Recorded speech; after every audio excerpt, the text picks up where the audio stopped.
Olá, sejam bem-vindos a mais um videocast da AF Oncologia. Eu sou Natália Gimene, sou médico oncologista do Grupo Oncoclínica, subespecialista em tumores torácicos e cabeça e pescoço e também professora AF. Mas como hoje o nosso tema principal é câncer de mama, eu estou aqui com o Dr. Gustavo Bretas, que é médico oncologista também do Grupo Oncoclínica, subespecialista em câncer de mama e também professor AF, certo, Gustavo? Certíssimo, Natália. Obrigado pelo convite, tá? Hoje a gente vai falar sobre um tema muito interessante que gera muita dúvida, que é o que fazer na progressão pós-inibidor de ciclina, né? Acho que todo mundo que está assistindo já tem uma noção de que a gente usa inibidor de ciclina em primeira linha para o tumor de mama RH positivo, HER2 negativo, metastático. Por que que a gente usa isso, né? A gente tem o palbociclib, o ribociclib e o abemaciclib, que já tem dados consolidados tanto em sobrevida livre de progressão quanto em sobrevida global também. E eles basicamente dobraram a sobrevida livre de progressão. A gente já tem dado de alguns deles com sobrevida global também. E eles reduziram ali o risco de progressão na ordem de 40%. Mas todo mundo que trata câncer de mama tem uma angústia muito grande quando esse paciente progride e invariavelmente essa paciente vai progredir, né? Sim. A gente sabe que é uma doença crônica, que a gente não vai conseguir curar a paciente e a gente precisa de estratégias para essa progressão. E na verdade o que a gente observava antes dessas drogas que chegaram, que a gente vai conversar, é que a paciente que progredia ao inibidor de ciclina, a gente não tinha muito para oferecer para ela. A sobrevida livre de progressão depois, seja com hormonoterapia ou com quimioterapia, eram muito ruins. E aí, nesses últimos 2 a 3 anos, várias estratégias surgiram, principalmente quando a gente fala de biomarcadores, que a gente precisa pesquisar, então precisa entender qual que é o momento de testagem, como a gente vai testar, e aí todo mundo que trata câncer de mama hoje tem que saber isso, tem que estar na ponta da língua. Perfeito. Eu acho que eu, como subespecialista de câncer de mama, já estou bem acostumada a fazer testagem dos pacientes, né? Medicina molecular, NGS, e acho que é muito bom chegar nessa medicina personalizada também para câncer de mama, que a gente estava um pouquinho distante, agora já muito presente, né? Não, exatamente. A gente aprendeu muito com vocês, na verdade, né? Teste de NGS, qual momento, biópsia líquida, isso tudo a gente tem que fazer agora. Na verdade, é uma boa prática que a gente faça. E se você pensar bem, até pouco tempo atrás, você deve ter visto na residência, né? O que a gente tinha para oferecer de hormonioterapia para esses pacientes era fulvestrante isolado, que performa muito mal pós-inibidor de ciclina. A gente tinha a opção do bolero, que era o aromazin com o everolimus, que também não é uma maravilha, porque tem suas toxicidades, muita gente não gosta de usar a combinação, ou usar outras estratégias, por exemplo, tamoxifeno também, que a gente sabe que performa muito mal depois dessa sequência. E aí a gente passava para quimioterapia, e era o que a gente tinha para fazer, e essas pacientes cada vez mais nessa sequência de tratamento tinham PFS menores.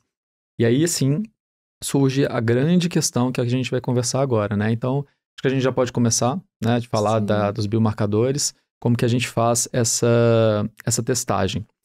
Primeira coisa que a gente precisa definir, né, antes de chegar lá, é como que a gente avalia essa paciente clinicamente na nossa frente, que isso é importante. O que você leva em consideração Exatamente. aqui, né? Então, paciente, vamos colocar uma paciente que está usando inibidor de ciclina com inibidor de aromatase, né, que é o tratamento padrão, e supressão ovariana se estiver na pré-menopausa, óbvio, e essa paciente progride. A primeira coisa que você tem que olhar é quanto tempo ocorreu essa progressão. Então, a gente tem um critério muito clínico, né?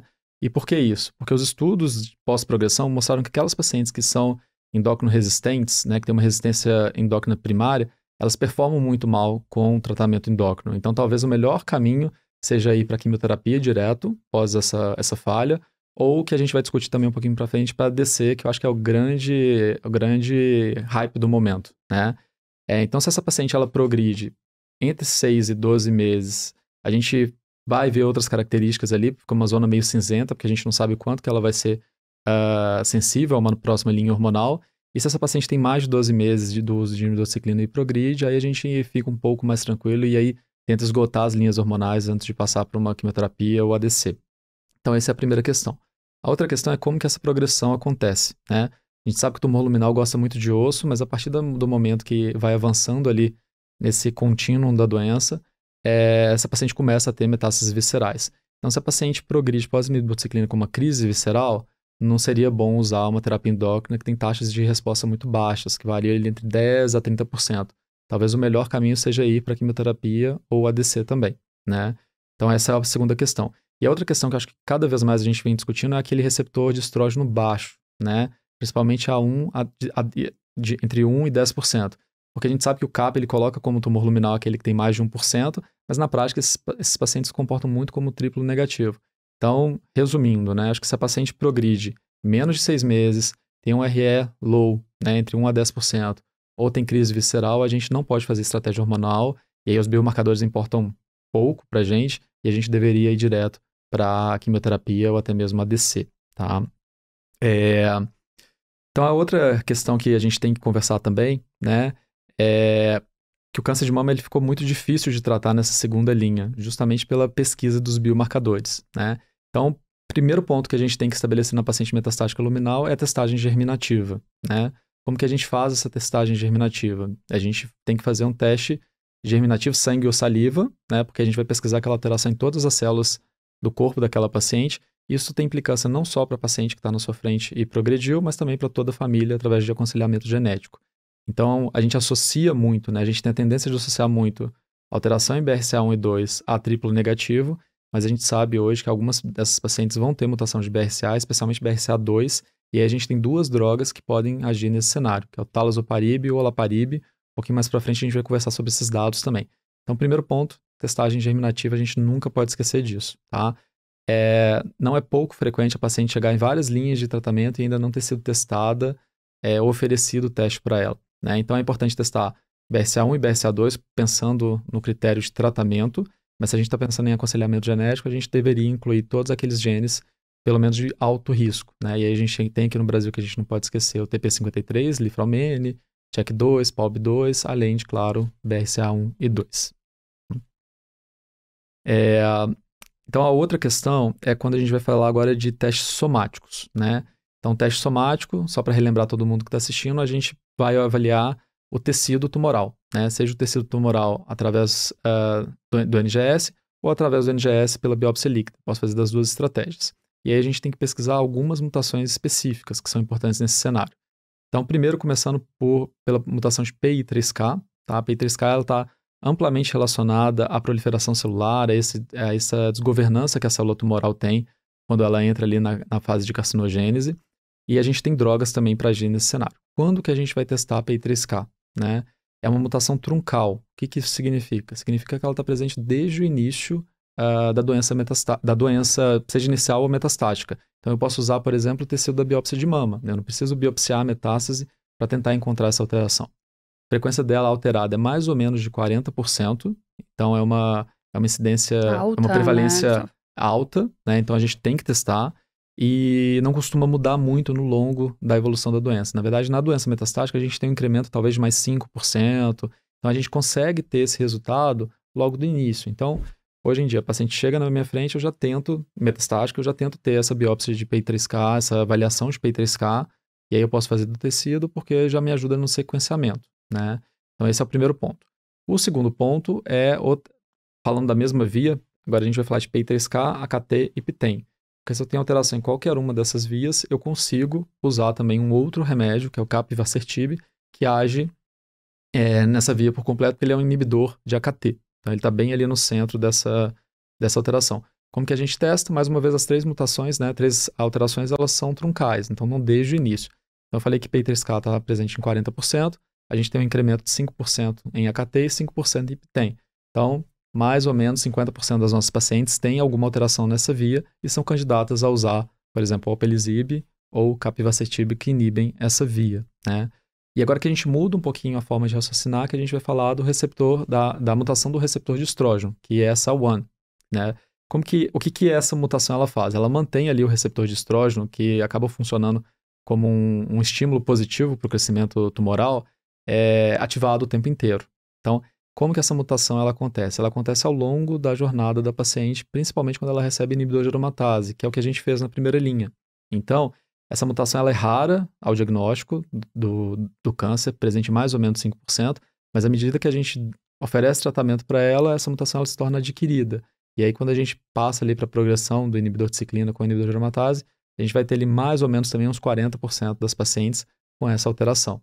Então, não adianta muito eu testar essa mutação no tecido, seja no primário ou da metástase inicial. Eu tenho que testar de forma somática ou no tecido, né, da metástase da progressão atual, ou fazer uma estratégia que vocês já usam muito também, que é a questão da biópsia líquida. Aí eu consigo identificar essa mutação ao longo da jornada. Eu não preciso submeter a paciente, a gente estava conversando agora há pouco, né? Eu não preciso pedir autorização para o plano, esperar ela biopsiar, sai o laudo histopatológico, aí eu mando para avaliação de ESA-1. Posso até fazer, mas isso tudo demora um tempo. E a biópsia líquida, ela condiciona para a gente um resultado muito mais rápido. A gente vai ter esse resultado em dias. E aí eu consigo programar o tratamento dessa paciente, né? Então, de maneira geral, a gente tem essas mutações que são acionáveis em câncer de mama e a gente não pode esquecer daquelas indicações agnósticas também, né? Que vocês do pulmão também já dominam muito. Claro que na mama é muito pouco frequente, né? A gente fala aí de todas elas, né? Menos de 1% dos casos. Então, lembrar de TMB, MSI-High, NTRK. Lembrar que NTRK está muito relacionado a um tipo específico de câncer de mama, que é o câncer de mama secretório, mas normalmente eles são câncer de mama triplo negativos. No tumor luminal, realmente a incidência é muito baixa. E a gente tem todas as indicações agnósticas também que a gente já conhece, que talvez naquela fase mais avançada de doença e a paciente tem acesso a fazer essas pesquisas, vale a pena a gente pesquisar também, mas com um limiar ali baixo de querer encontrar alguma coisa. Tá? Eu acho que falando até de biópsia líquida, é importante a gente até reforçar a mensagem que biópsia líquida negativa, ela é não informativa, ou seja, ela não fala para mim que ela não tem a mutação, e aí por isso a biópsia tecidual ainda continua como padrão ouro aqui, independente de qual subárea da oncologia a gente está falando, né? Exatamente, né? Esse é vamos colocar assim, entre aspas, um defeito da biópsia líquida, né? Porque se a gente não encontra, realmente o ideal é que a gente biopsie esse paciente, se a gente está pensando nessa mutação adquirida, para tentar encontrar, e aí sim, se não encontro, falar que é negativo e essa paciente não tenha alteração nessa via. Eu acho que como mensagem aqui dessa primeira parte que a gente pode conversar é exatamente isso. Eu preciso entender quem é a paciente na minha frente, né? Porque se é uma paciente que progride muito rápida, tudo que eu estou falando aqui de biomarcador talvez seja menos importante, tirando a questão do BRCA, né? Porque eu acho que tem uma implicação para a família também. Então, quanto tempo ela ficou ali com nidociclina, qual o volume de doença dela atual e qual a taxa de resposta que eu posso oferecer para essa paciente, né? Que eu não vou perder ali essa paciente ao longo dessa jornada. E a questão dos receptores de estrógeno também, que a gente sabe que é o principal biomarcador para a terapia endócrina. Acho que se a gente entender tudo isso, a gente passa para a segunda fase, que aí é justamente entender como testar, quando testar e o que esperar também, né? Até para conversar com essa paciente no dia a dia, tá certo? Exato, perfeito. Então vamos continuar agora a adentrar um pouco mais aqui no assunto, né, Gustavo? Então, quais são essas drogas e esses estudos que você pincelou um pouquinho dessas informações pra gente, né? Perfeito, vamos lá. Então, acho que vamos começar pelo que a gente teve primeiro disponível, né? Falando das questões acionáveis. Depois a gente vai conversar para aquelas pacientes que não têm alteração acionável, o que ia fazer. Mas estamos falando de PI3K. A primeira droga que a gente teve aprovada no Brasil, nos Estados Unidos e no Brasil também, a gente tem essa droga disponível, foi o Alpelisib, né? O Alpelisib, então, a gente conversou lá atrás, é um inibidor PI3K da subunidade alfa, né? O que ele vai fazer, então? Naquela via PI3K, KT e PTEN, ele vai inibir o PI3K, e vai impedir ali que aquela cascata de sinalização aconteça. O primeiro estudo que validou ele pra gente foi o estudo SOLAR-1, né, que mostrou ali um aumento de sobrevida de 11 meses contra 5,7, e aí foi o Alpelisib com fulvestranto comparado com o fulvestranto isolado, e aí o que a gente viu que principalmente as pacientes que tinham alteração nessa via, que tinham o benefício, né? Qual que era o problema do SOLAR-1? Só 6% das pacientes receberam o inibidor de ciclina. Então, a gente continuava com aquela dúvida, né? Será que a paciente que já experimentou inibidor de ciclina, será que ela vai performar da mesma forma que as pacientes que são virgens de inibidor de ciclina? E aí teve um estudo, fase 2, que chama BYLive, e esse estudo, 100% das pacientes tinham recebido inibidor de ciclina. E o que a gente tem de resultado é uma PFS de 8 meses, muito semelhante ao que a gente viu no estudo SOLAR-1. Então, desde a publicação desses estudos, a gente teve a aprovação da droga. O grande problema do Alpelisib são os efeitos colaterais. Quem já manejou alguma paciente com Alpelisib sabe que não é fácil. A gente está falando aqui principalmente de hiperglicemia, com todos os riscos associados de cetoacidose diabética, como a hiperosmolar. Então, a gente tem que controlar a glicemia dessa paciente antes, usar metformina na maioria dos casos e ter um endócrino ali do lado também para acompanhar. Outra questão importante é o rash cutâneo, que é importante nas pacientes. A gente vê rash até grau 3, que era uma coisa que a gente pelo menos na oncologia mamária, a gente não via com tanta frequência, e então é importante também a gente ter um dermatologista. A gente usa um antialérgico profilático durante 8 semanas, isso está recomendado. E a outra questão também é diarreia, tá? Então não é pouco comum a paciente ter diarreia. Então limita muito o nosso uso hoje pela questão de toxicidade. Evoluindo ainda, falando da mesma via, né, passando agora para via continuando na via PI3K, mas falando também de AKT e PTEN, que a gente falou que a prevalência de alteração é 40%, 5% e 5%. Então, mais ou menos 50% das nossas pacientes vão ter alteração nessa via. E a gente teve a indicação, a avaliação do capivasertib, que é um inibidor de AKT. Está bem ali no meio da via. O que a gente viu no estudo Capitello 291 é que foram feitas duas análises. Primeiro, na população geral, a gente teve um ganho com o uso do capivasertib de 7,2 contra 3,6, mas quando a gente pega a população que tinha alteração nessa via, a gente está falando de um ganho ainda maior, de 7,3 meses contra 3,1 no grupo que usou fulvestrant como placebo. Então, é mais uma droga que a gente tem nesse arsenal terapêutico. Então, se eu tenho a mutação de PI3K, eu posso usar tanto o alpelisib quanto o capivasertib, e se eu tenho mutação de AKT ou de PTEN, eu posso usar o capivasertib. O que a gente viu é que a gente teve uma toxicidade que é muito mais palatável para o paciente. Então, apesar de estar ali na mesma via, também está relacionado à hiperglicemia, à rash e à diarreia, essas toxicidades foram muito menores. A gente teve um índice de continuidade muito menor quando a gente compara um estudo com o outro. Então, realmente, hoje em dia, acaba sendo nossa opção preferencial quando a gente está falando dessa via alterada. Passando um pouquinho agora para o outro cenário que a gente tem, que a gente conversou agora há pouco, que é a mutação no receptor de estrógeno, de ESA1, que é aquela mutação que, só relembrando, aquela mutação que surge ao longo do tratamento da doença, né? Aquela mutação adquirida. A gente tem pelo menos 2 drogas e algumas outras sendo estudadas, mas 2 drogas aprovadas nos Estados Unidos e com previsão de serem aprovadas no Brasil também. Uma que surgiu primeiro, que é o elastestranto, que é um SERD oral. Então, só para as pessoas entenderem, o que é um SERD, né? Ele é um degradador seletivo do receptor de estrógeno. É o nosso fulvestranto, tá? O fulvestranto tem esse mecanismo de ação, mas na verdade agora essas drogas mais novas, esses novos degradadores, eles são orais. Então, tira aquela falta de comodidade que tinha do fulvestranto de 2 injeções mensais intramusculares que as pacientes reclamavam bastante para uma droga oral que ela pode tomar em casa. Então, falando primeiro do estudo Emerald, que foi o estudo que avaliou o elastestranto, as pacientes, mais uma vez, a gente tinha 2 grupos, né? O grupo Intention to Treat, que pegavam todas as pacientes, e o grupo com alteração na via. A gente vê que o benefício ocorreu nas duas populações, mas na população geral o benefício foi muito pequeno. Só relembrando aqui, foi 2,8 meses versus 1,9. Então, o ganho absoluto é muito pequeno, apesar de ser um dado com significância estatística. Mas quando a gente estratifica para os pacientes que tinham mutação de ESA1, a gente observa que esse ganho é um pouco maior. A gente tem uma redução do risco ali de recidiva, de progressão de 45%. E aí, quando a gente tenta analisar justamente aquela faixa que eu falei inicialmente para vocês, quanto tempo essa paciente ficou com o inibidor de ciclina, o que esse estudo mostrou para a gente é que aquela paciente que progride em 6 meses vai muito mal, independente do que você faça. E aquelas pacientes com mais de 12 meses de uso, o benefício ele é significativo.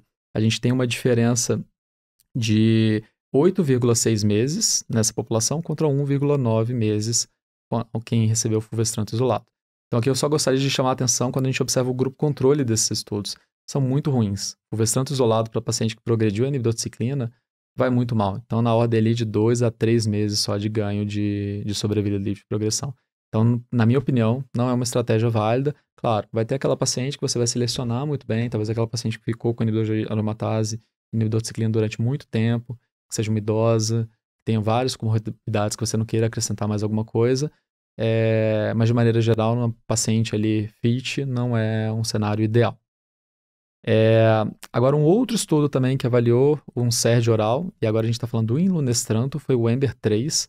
Ele foi apresentado recentemente em San Antônio do ano passado, e aí ele tinha 3 braços. O primeiro era imlunestrante, o outro era uma combinação de imlunestrante com abemaciclib, que é um inibidor de ciclina, e o outro era a terapia de escolha do investigador, que aí a gente tinha fulvestrant como braço controle, vamos dizer assim. E o que a gente viu é que o imlunestrant em monoterapia, ele performa muito bem nas pacientes que têm mutação de ESA1, o que a gente já imaginava, dados muito semelhantes e vão ali em coro com o que a gente viu no estudo Emerald. E a combinação de imlunestrant com abemaciclib performa muito bem também naquela paciente que tanto que tem mutação de ESA1 como naquela paciente que não tem. Tá? Então a gente precisa entender ainda como vai vir essa aprovação no Brasil, mas de maneira geral a gente tem os dados, né, de segurança desse estudo também. Parece ser uma droga bem tranquila de usar no dia a dia. Quando a gente combina com o abemaciclib, o que a gente observa mais são os efeitos do abemaciclib. Então, principalmente diarreia, fadiga e algumas alterações hematológicas ali, mas nada muito preocupante. O índice de descontinuidade foi muito baixo nesse estudo, 6%. Então, mostrando que realmente parece ser um esquema bem palatável para os nossos pacientes também. E falando agora daquela mutação de BRCA1, de BRCA1 e 2, desculpa, lembrando que aqui é uma mutação germinativa. Muitas pessoas fazem confusão com isso, né? Às vezes pedem um teste somático, que é o que a gente tem feito hoje na prática, vê uma mutação somática ali de BRCA. Claro que você tem que investigar a mutação germinativa, principalmente quando isso acontece, que pode ter uma coexistência ali, mas de maneira geral não dá acesso a essas drogas, porque o que a gente tem de dado até agora é que a mutação somática de BRCA1 e 2, ela não tem uma acessibilidade tão grande aos inibidores de PARP. Então aqui eu estou falando de mutação germinativa. É importante a gente ter esse conceito mais uma vez, não pode passar batido. E a gente tem 2 drogas com 2 estudos que também em termos de resultados são muito semelhantes. O primeiro estudo é o do olaparib, que chama Olympiad. Então esse estudo ele pegou as pacientes ali que já, né, no contexto luminal e triplo negativo, que já tinham progredido e tinham a mutação germinativa de BRCA a receberem o olaparib versus quimioterapia. E o que a gente viu é que, em termos de sobrevida livre de progressão, a gente tem um aumento de 7 versus 4,2 meses, uma redução de 42% no risco de progressão. E o que chama mais atenção nesses estudos é em termos de taxa de resposta. A gente tem taxas de resposta altíssimas quando a gente usa o inibidor de PARP nesse cenário. Então, na ordem de 60%. Então, mostrando que o biomarcador ele é realmente importante para a gente selecionar esses pacientes. A gente não teve ganho de sobrevida global com o olaparib, mas teve uma análise exploratória que mostrou que se a gente usa mais precoce ali na evolução da doença, antes de quimioterapia, a gente tem ganho de sobrevida global. Então, quando que eu testo essa paciente? Logo no início da doença, né? A gente sabe que é um teste que não vai mudar, aquilo ali é uma alteração que a paciente tem. Então, quanto mais informação você tem no início, você já consegue sequenciar melhor. Passando para outro estudo também, mas focando nessa via do BRCA, tanto um quanto o BRCA2, é o talazoparib, que é o nome da droga, e o nome do estudo é o EMBRACA. O que esse estudo mostrou para a gente? Dados muito semelhantes também, 8,6 versus 5,6, como quem usou quimioterapia, uma redução do risco de progressão de 46%, e mais uma vez a gente não teve ganho de sobrevida global nesse cenário. Em termos de efeito colateral dos inibidores de PARP, o que a gente tem? Né? Principalmente fadiga, alterações ali, principalmente hematológicas, então ficar sempre de olho no hemograma, e existe um risco muito pequeno, né, como todo mundo sabe, de questão de síndrome mielodisplásica ou leucemia, que as pacientes têm que ser orientadas e a gente tem que enfatizar isso também na prática. Mas, de maneira geral, é uma excelente estratégia para quem tem essa alteração na via. Acho que a gente resumiu aqui a questão de quem tem a via alterada, que é mais ou menos 50%, 60% das pacientes, e aquelas pacientes que não têm alteração na via. O que a gente vai fazer? Vai fazer fulvestrante isolado? O que a gente tem de alternativa? E é isso que a gente vai falar agora. Então, o primeiro ponto é se a gente, que era uma dúvida nossa, né, se a gente pode manter a inibição de ciclina, né, trocando o inibidor de ciclina e trocando ou mantendo o inibidor de ciclina e trocando ali o parceiro endócrino. Então, se a paciente estava usando o inibidor de ciclina com o inibidor de aromatase, eu vou usar um outro inibidor de ciclina com fulvestranto, por exemplo. E o que a gente tem de estudo fase 3 que veio positivo foi um estudo que chama POST-MONARCH, que ele pegou pacientes que já estavam usando o inibidor de ciclina com o inibidor de aromatase em primeira linha e randomizou para troca ali, para o uso do abemaciclib com fulvestranto. A gente tem uma população que a maioria usou palbociclib, que foi o primeiro que surgiu. Então tem sempre esse questionamento, que quando a gente vai lembrar lá os dados de primeira linha, a gente sabe que o palbociclib não teve ganho de sobrevida global. Então fica esse questionamento se a paciente que usou ribociclib ou abemaciclib eu troco, se a gente teria o mesmo resultado ou não. É uma pergunta ainda em aberto que a gente não tem como responder. Mas de fato a gente teve uma melhora significativa ali na sobrevida livre de progressão na ordem de 2 a 3 meses, né? Nada magnífico. E quando que eu reservo essa estratégia, né? Então, de manter o inibidor de ciclina? Talvez naquela paciente que eu tenha certeza que ela é muito sensível a inibidor de ciclina, né? Aquela paciente que ficou anos ali com inibidor de ciclina, que a gente tem vários pacientes no consultório, tem 5 anos ou mais que usaram, e aí quando progridem tem uma progressão pequena e talvez seja uma boa estratégia a gente trocar, porque esse ganho talvez seja um pouco maior. A gente tem alguns estudos, fase 2, que foram negativos, principalmente com palbociclib, e aí, falando mais uma vez também, palbociclib talvez performe um pouquinho pior nesse cenário. E a gente teve o MANTEN, que foi um estudo fase 2, com o ribociclib, que também veio positivo. Então, isso é uma estratégia que a gente pode lançar mão na prática. Outra estratégia também que a gente tem para esses pacientes que não tiveram alteração na via é combinar o fulvestranto com o everolimus. A gente teve um estudo pequeno, fase 2, que mostrou que se a gente mantém o bloqueio hormonal ali com fulvestrant, edson e everolimus, eu vou ter um ganho na ordem de 6,7, 6,8 meses, que é muito consistente com essas drogas novas que a gente tem visto. Então, eu tenho visto, conversando com especialistas, que talvez essa seja uma estratégia mais adequada. Então, vamos lá, Natália. Então, a gente conversou agora daquelas pacientes que tinham endócrinos sensibilidade, vamos dizer assim, né? Porque elas eram candidatas a receber uma outra via hormonal para a gente continuar bloqueando esse ciclo. Mas existem aquelas pacientes que, infelizmente, elas não vão ser candidatas. E quais são essas pacientes, ao meu ver? Aquelas pacientes que têm crise visceral, aquelas pacientes que progridem muito rápido e que precisam de uma taxa de resposta, e a gente vai usar quimioterapia, tá? Então, como que a gente faz esse sequenciamento de quimioterapia? Isso é o que a gente vem fazendo durante anos, né? Então, o primeiro ponto é saber o que se essa paciente usou na adjuvância ou na neoadjuvância alguma droga, né? E aí, principalmente, o que a gente tem são os taxanos e antraciclinas. Se essa paciente já usou, principalmente num curto espaço de tempo, o ideal talvez seria usar capecitabina. Então, são as 3 drogas que a gente tenta usar logo de início: capecitabina, taxano ou antraciclina. Então, numa paciente que é metastática de novo, já abriu o quadro metastático, que eu esgotei a linha hormonal, quando eu passo para a quimioterapia, uma excelente opção, por exemplo, é taxano, ou antraciclina, doxopeg. A gente tem várias opções nesse cenário. E aí, a partir do momento que a paciente vai progredindo, a gente vai trocando ali de quimioterapias, até não existe nenhuma que seja melhor do que outra. A única quimioterapia que tem ganho de sobrevida global nesse cenário é a eribulina, a gente não pode esquecer disso, que é o que a gente tinha de melhor até pouco tempo atrás. Mas aqui eu acho que a grande novidade que a gente está aguardando hoje ainda, aguardando a aprovação, mas que deve ser aprovada em breve, que já foi aprovado nos Estados Unidos, é o uso de ADC para esse cenário.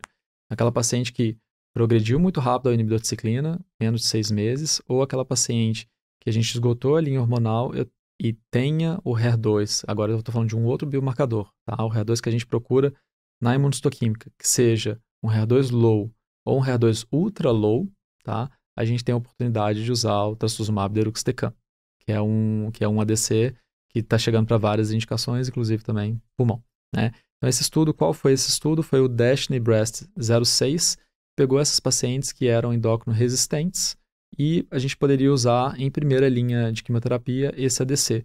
Porque, lembrando vocês, até pouco tempo atrás, a gente tem aprovação para HER2 low, não ultra low, através do DB04, mas a paciente precisava necessariamente ter usado uma linha de quimioterapia. Então, a gente trouxe para um pouquinho mais para frente o uso desse ADC e o resultado ele veio positivo, né? A gente teve a apresentação na ASCO do ano passado, a gente teve uma redução do risco de progressão de 38% e a gente partiu de uma sobrevida de 8,1 para 13 meses. A gente ainda não tem ganho de sobrevida com essa estratégia, a gente está aguardando, os dados são muito imaturos ainda, mas acaba sendo uma excelente opção para essa paciente que a gente entende que tem uma endócrino resistência maior, né? O que a gente pode resumir aqui, eu acho, que é em relação a todo esse cenário de mensagens finais, é que a gente não pode esquecer da paciente que está na nossa frente, então olhar aqueles critérios clínicos patológicos que eu falei lá no início. A partir do momento que eu encontro que essa paciente ela é candidata a receber um tratamento hormonal, eu tenho que pesquisar aqueles biomarcadores, e aqui eu acho que a gente pode lembrar BRCA, germinativo, PI3K, AKT, PTEN, SL1, lembrar dos agnósticos, apesar de ser pouco frequente, e a questão do HER2, identificar se essa paciente tem um HER2 low ou até mesmo ultra low, vai me dar direito a usar o trastuzumab deruxtecan. O que a gente vai fazer na sequência dessa paciente, a gente é um motivo de outra aula, porque na verdade a gente pode discutir outros ADCs, a gente pode sequenciar, discutir as sequências de ADC, e aí, claro, chegar à quimioterapia, mas aí fica realmente um assunto muito extenso. E de mensagem final que eu acho que a gente tem que deixar é que câncer de mama evoluiu para a gente chegar nessa medicina de precisão, que é encontrar uma droga certa para aquele momento, para a paciente certa também, para a paciente derivar maior benefício. Então é impossível tratar câncer de mama bem hoje sem entender essa jornada, sem entender um pouquinho dessas bases também de tratamento e de mecanismos de ação dessas drogas. Perfeito, Gustavo. Muito obrigada. Eu agradeço vocês também que participaram com a gente, ficaram com a gente aqui nessa discussão até agora.